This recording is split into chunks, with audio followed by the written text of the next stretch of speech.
Hi, I'm Lynn Farris with Windermere Halsey & Associates, downtown Vacaville. And I'm George Callis with PHE Mortgage, and we're going to be talking about reverse mortgages today. so George, tell me, what do you think is the value and importance of a reverse mortgage, and how would it benefit someone? Well, I think a reverse mortgage is a new tool that a lot of people don't realize is available to them when it comes to taking care of older parents or anyone that's over 62, basically, who would qualify for it. And what it basically does is take the mortgage payment off the table and frees up resources so that they can be cared for properly or get in-house nursing care.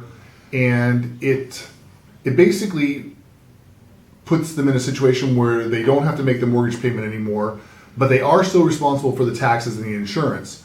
So when you look at a retired person's expenses, the mortgage is the most expensive part of that equation. So taking that off the table frees up quite a bit of money.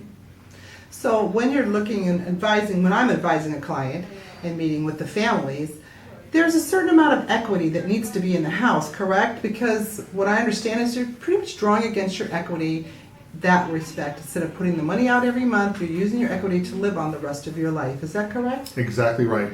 And what you're looking for is a threshold right around 50-55%. And it's tiered based on their age and how much equity they have in the house. So the older you are, the less equity you need. But if you use 55% as a general rule, that's a safe number to use for them. And the nice thing about it is this: it can also work in a purchase fashion also. So if somebody was to sell a very expensive house in San Francisco, let's say, and they pocketed $300,000-$400,000, if they were to put down that minimum number, let's say they're hypothetically 65 years old, they could essentially put down 55% of the money on a $400,000 house, so just over $200,000, and they would not have a mortgage payment for the rest of their life and could live in that house as long as they were living there without a mortgage payment.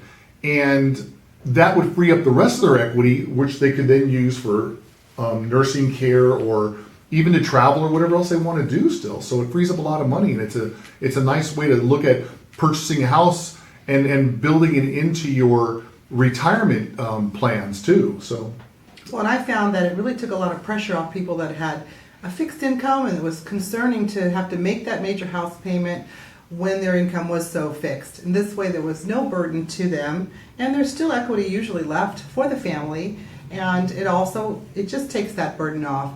So George, what is the process if you sit down with them, evaluate if that would fit their budget and their needs? Is that how you would do that?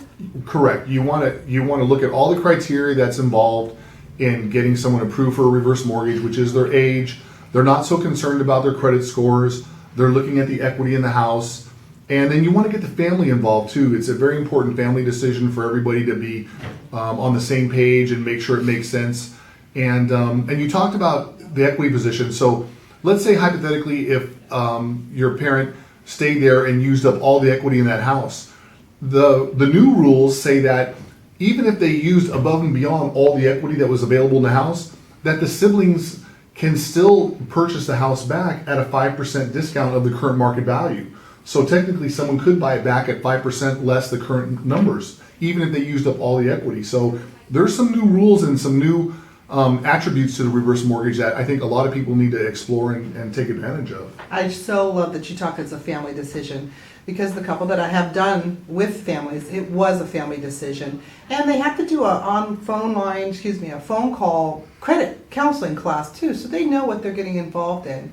So I thank you very much for coming in today and talking about this. And what is your contact information so that someone can reach out to you to have that consultation? Sure. My direct line to my office is 707-759-5129, and my email address is real easy. It's george@mymortgageman.com, and you abbreviate mortgage MTG, so it's mymtgman.com. So thanks, Lynn, for the opportunity. I appreciate it, and thank you for listening. Thank you.